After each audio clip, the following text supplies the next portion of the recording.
chérie, mon beau Paris, c'est toujours toi que j'aime. Hello and welcome to a new photo appreciation video from me, Sab, at Paris Set Me Free and Sab's Secret Paris on the internet, as well as Paris If You Please. Oof, the list goes on, it's getting crazy. Here's a picture which was sent to me by Alison from New Zealand. Alison and her friend Janet came on a photo tour with me, and although they asked, well, Alison was interested in Second World War relics and evidence of its passing in Paris, and there are quite a few.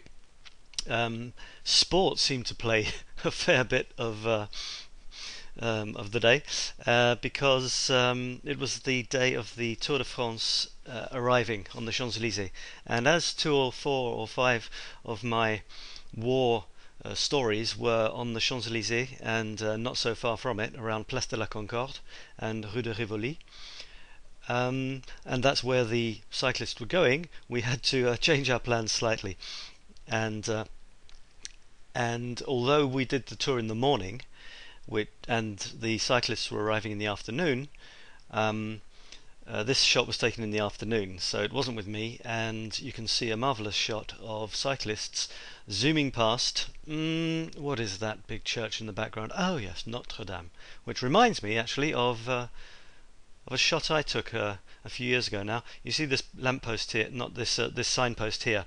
Well, it's not the same, but if you look, there's another one very close to it, which looks like that, which is even closer to Notre Dame, and that's my version of the famous Kiss by Duano. Anyway, I digress. So here's a great shot of cyclists, and as a street photographer you really need to be able to turn your hand to anything, and what we've got here is the background sharp and cyclists blurred, which is pretty much what you'd expect. If you chose a very fast shutter speed, of course, you could get the cyclists sharp as well, something like, I don't know, 500th of a second or even more, depending on the speed that they're going. And also the closer they are to you, the more blurred they tend to be, because they zoom past you relatively faster. So these look pretty close to where Alison probably was, and so there's a fair bit of blur. You can see that especially in this front guy. He's more blurred than even this guy, who's just a tiny bit further back. This guy here is practically sharp, and you can see that in the writing on the wheels, blurred. Even this wheel here is more blurred than this one, which is funny, but it just proves the point that the closer they are to you, the more blurred they'll be. And I like it. I like the blur for the action. It gives you that sense of movement. Another thing you can do with this sort of thing, is follow the cyclist as they go past, called panning. And you take the shot as they're going past, and the result of that is, and then you keep on moving with the camera even after you've clicked, and what you get is the cyclist, for example, reasonably sharp, but the background's a blur. It's a marvellous effect called panning, and it can work very well. You actually have to focus more or less on the piece of ground right in front of you, which is where they're going to be when you click, so that they're blurred, but what they're on is sharp. So that works well. I think that last comment was a bit wrong. You focus on the ground in front of you, so that when you take the shot, when they are at that point, they are as sharp as they possibly can be. Yeah, as I said before, the ground will probably be blurred if you've done your work and set a reasonably slow shutter speed, something like I don't know, it could be a 30th or a 15th, or try something out. Okay, here's another one, and this other shot is, let me just move over here. This one is the one I think Alison said is not taken in France. Sorry, not taken in Paris. There it is. There's a little version of it, and I'll just blow it up a little bit. And you can see it's a very nice street scene from some little village. Looks like she was staying in some cute little French town and looking out of her balcony, and there's that little street. I like the way the street winds this way, and it winds off into the top left hand corner of the shot, which is nice. It sort of leads your eye into the picture and round, makes it quite interesting. And she's also framed it nicely with this balcony, which is good. If she'd leaned over and not had the balcony at all, or even the flowers, it would have been a bit of a more shallow shot. Whereas that gives us the idea she's in a hotel room, looking out, enjoying the view, and what a lovely view it is. So that's a nice one. Moving back to Paris, and here's one. I think we probably took this on our walk because I kind of recognize it, and it's Rue des Ursins. And what's interesting with this is it's on the island, Ile de la Cité, I think.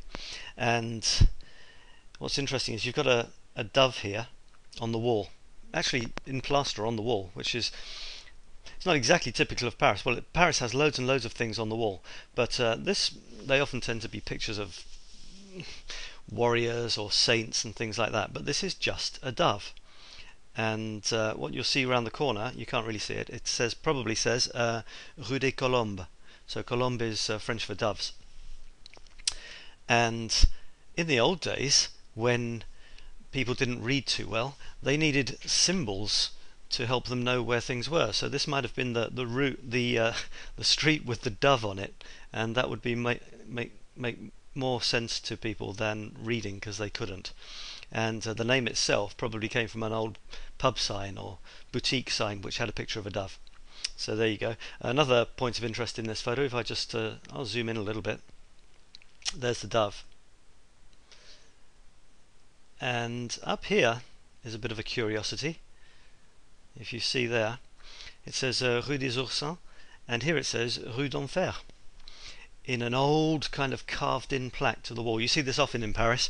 You find that roads which used to be called one thing have now been changed to something else, but they've left the old sign, which is very nice. D'Enfer actually means, well, it depends, but one interpretation of it could be de apostrophe enfer, which means of hell or from hell, the road from hell. Nice. Let's look at the last shot from Alison. Thanks for sending me these, by the way. Something I like all my photo tour people to do. Oh, by the way, as I'm writing this, New Zealand is hosting the Rugby World Cup, so it's a sporty summer for Alison and her friends over there on the other side of the world. Paris chimneys. You know, I just read a blog post by someone all about Paris chimneys, saying they were obsessed by them. They can't get enough. And I must admit, I agree. Paris chimneys are wonderful and marvellous, and all sorts of other positive adjectives. They're great. One of the best ways to see them is to climb up high. I mean, that's pretty obvious, really. But go up to a high point but not too high. You know, you go up to the top floor of the Eiffel Tower, the effect won't be as good. You need to go up to something like the top floor of the Pompidou Centre, or the or Galerie Lafayette, or even the steps of Montmartre, of Sacré-Cœur, and you'll get some marvellous chimneyscapes. Honestly, the variety of these things is mind-boggling. Difficult to state how much variety there is in Paris chimneys of all sorts, shapes, sizes, colours. Although the colours are often either this sort of brick orangey red and this colour here, and they go marvellously with the typical grey zinc roofs. Sometimes they're slate, but often they're zinc, and that sort of pale washed out grey goes wonderfully with this soft orange as well. Chimneyscapes. You've had your landscapes, your seascapes, your cityscapes.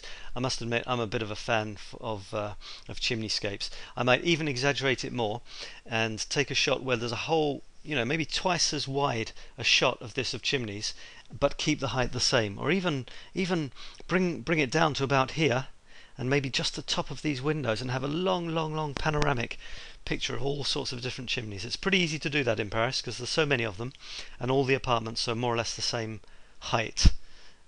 So that would be something I'd do with that, and have a really impressive blown up pic on the wall. Okay, that's it. So thanks a lot then again, Alison and Janet, for coming over to Paris, my adopted city. It was a great tour with you. You might have noticed that I've started doing one of my top 10s over on ParisIfYouPlease.com. I do top 10 aspects of Paris, and I've just started one on my top 10 Paris signs of war. So that's one to look out for. So thanks again, and see you next time. Bye bye. Depuis que je suis à Paris, le jour et la nuit, je suis gris. J'ai compris la douceur de vivre.